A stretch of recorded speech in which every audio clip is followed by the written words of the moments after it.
Let me show you in 2 seconds flat why the rich get richer and the poor get poorer. I call it the success cycle, real fast. Draw yourself 4 squares, put them up on the screen here. You'll see, as I do this, take a quick look, you'll notice you've got the word potential up in the left-hand square. Up in the right-hand square is the word action. Bottom right is the word results. Bottom left is the word belief, or another word for that would be a sense of certainty.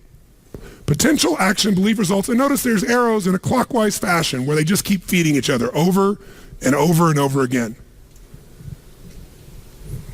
So again, it's potential, action, results, belief, or another word for that would be certainty.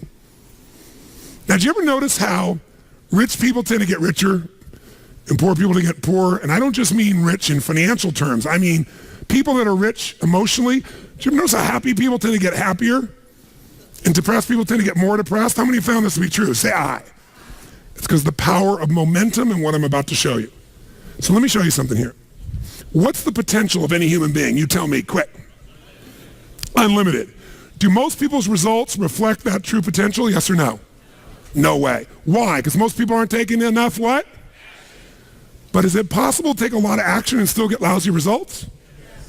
What if you got a salesman that works for you and they walk out and they knock on 100 doors and they say, you wouldn't want to buy anything from me, would you?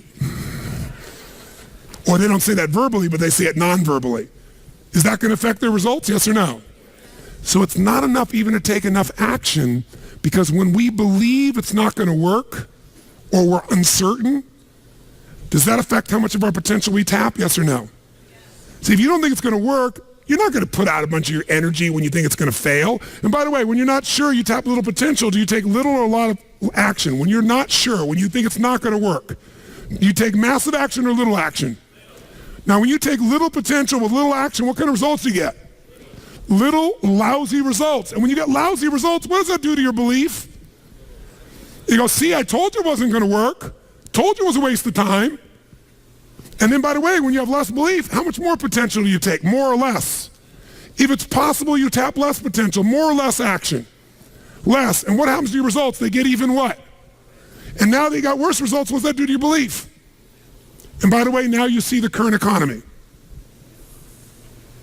Isn't it true?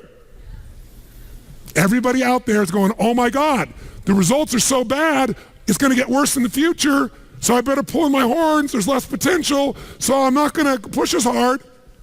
I'm not going to take much action. Oh my God, I'm getting lousy results with little potential action. Oh my God, it's going to get worse. That's what creates a recession, depression, whatever you want to call it. How do you change that? A lot of people, and even a lot of businesses say, well, gosh, we train our people. Who's ever done this? You train your person, they do well for a while, and then they drop off in their skill set. I don't care if it's sales, I don't care if it's a technical skill, having to do with accounting or something on the computer. Who's experienced this with people you work with? Say aye. Now, you're highly motivated. It's your business, or you're the leader in the business, or you're the manager, or you're the head of department, or whatever. So you got a lot of drive. So you bring emotion to the table, and you do enough repetition that you master it. They don't. If you give up on them, you're losing and missing out on what it takes to train someone. So here's how training looks. In the beginning of training, when you first start doing something, how fast do people learn and make shifts? Slow or rapid?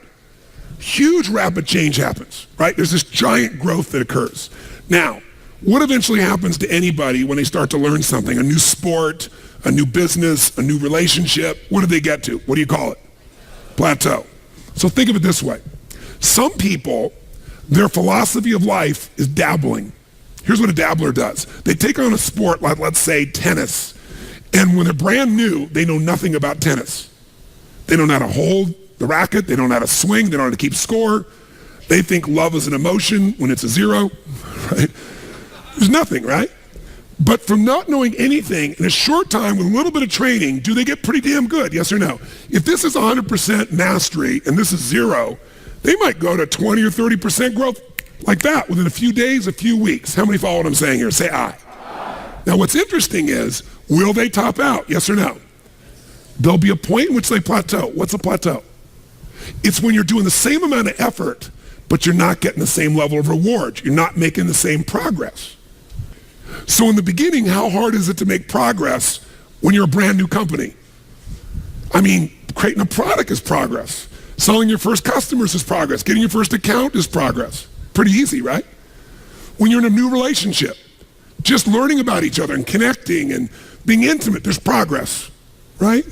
In playing tennis, taking up a sport, there's so much progress. But in every human being's experience, there's a point where you're working just as hard, but not making so much progress, and people don't like that. That's why I told you this. And what some people do at that point, if they're a dabbler, they decide to quit. This is obviously the wrong job for me. This is obviously the wrong sport. This is obviously the wrong partner. I shouldn't be in a relationship with this person. The minute they get to a point where they're not being fed, their ego is not being fed, they're not growing, they quit.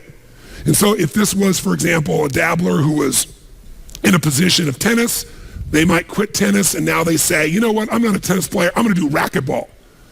And they get so excited about racquetball because like, oh, this is cool, look at this, because within a few days, what happens if everybody, they start from zero and what happens? Lots of what? Tell me, lots of progress, which feels really good, really fast. They didn't know how to racket. They didn't know how to turn. There were walls all around them and a ceiling. In a few days, bam, they're smashing off the back wall and the side wall. They're doing things Z's. And I mean, it's really cool. Plus, they get a new outfit and stuff, so they look cool. They got goggles. They join a new club. There's all this progress and stuff. So guess what? Grow, grow, grow, grow, grow. Everything's great, great, great, great, great. But eventually, who knows what happens? Eventually, they hit a plateau. And guess what? Rather than training themselves further for mastery, what do? They say it's the wrong sport. I shouldn't do this. I shouldn't be a racquetball player. And if I was going to show you as an example, you grab this real quick. If they've gone out and they've made all this progress, they're real happy. They go, go, go. They're growing, growing, growing. Boink, they hit this plateau. Wrong sport. Not a tennis player. Go up like this, boink, racquetball, all of a sudden, working hard, not getting the result, wrong thing, wrong relationship, wrong job, wrong mission. So then they go out and play golf and they go, boom. They don't even get the progress. And they go, I didn't need to use the F word that many more times in my life, right? You know, different piece. Now that's what a dabbler does. And by the way, dabblers by their nature are unhappy. Think about this. Even with all the economic challenges that exist, most people in North America for sure have a better quality of life than 95% of the planet. 95% of the planet is living on what? How much? 2/3 of the planet, I should say, is living on $2 a day. Your worst nightmare is somebody else's greatest dream. Most of the planet's greatest dream. Your idea of economic downfall is somebody's dream. That's the truth. And so what happens, though, is, would you agree we have more choices, more freedoms, more opportunities today than any time in human history, yes or no? Yes. Are most people's happy? Is their happiness tied to the quality of life they really have? Because we're a world now that's shallow. Most people are dabblers. They try something for a while, it doesn't work out, they do something else. Now, you wouldn't be in this room for 5 days if you were a dabbler, but how many of you got to deal with some of these dabblers out there? Say aye. Dabblers are the people you want to make sure you keep off your team or get off quickly because they're going to quit anyway. And the time, energy, and effort it takes to train a dabbler is the same energy you could have a platinum player. And we're going to show you some ways to do that later on. But let me show you another path for a second before we show you the rest of the training effect. Let's take the path of what I call a stressor. Here's the stressor's philosophy. I find the way. Who can relate to this? Say I. I'm going to find a way, I'm going to achieve it. So they take up a sport like tennis, and it goes like this, and they're doing really, really well, and it's going really good, but eventually, boink, they hit a plateau. Here's the difference. Does the stressor quit? Ever quit? Yes or no? Absolutely not. What does the stressor do when it doesn't work out? What do? Do they settle for it? What if they actually get a little worse for a short time? What happens? They really get stressed and they go, screw this, I'm going to find a way, I'm going to break through, I'm going to learn a book, I'm going to find someone, I'm going to get a coach, I'm going to make this thing happen, I'm going to find a way, I'm going to find whatever it takes to make this thing happen. Poosh! And they break through, ladies and gentlemen. Come on, they break through, ladies and gentlemen. Who knows what I'm talking about here? Say I. And by the way, they break through and all of a sudden they start making progress and they're so happy, and all of a sudden, guess what happens? Boink. And you go, damn. How could that happen? I've been working my tail off. I just had this breakthrough. I just worked through this thing. I just fought through it. But by the way, do they hit another plateau? Yes or no? So what happens here? Do they give up? Do they quit? Do they go, it's the wrong sport?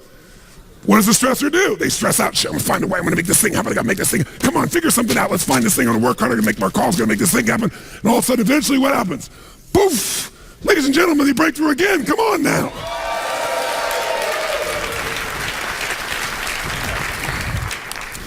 And by the way, they eventually get where they want to be. The problem is they're so stressed out by the time they get there, they're so exhausted they can't enjoy it. Every person in this room who described failure described it for the following reasons. And I gave all the reasons: time, money, network we don't have, people we don't have, not the right management, not the right people, right? We don't have the resource. And they went through this whole thing. I said, what all these things, not of Supreme Court justices, what they all have in common is you're all saying we didn't have the resources to succeed. Money is a resource. Time is a resource. Technology is a resource. People is a resource. Experience is a resource. Supreme Court justices are so many resources, right? And they all agreed. I said, here's the only problem. I said, in my experience, and you correct me if you're wrong, and I want an honest answer.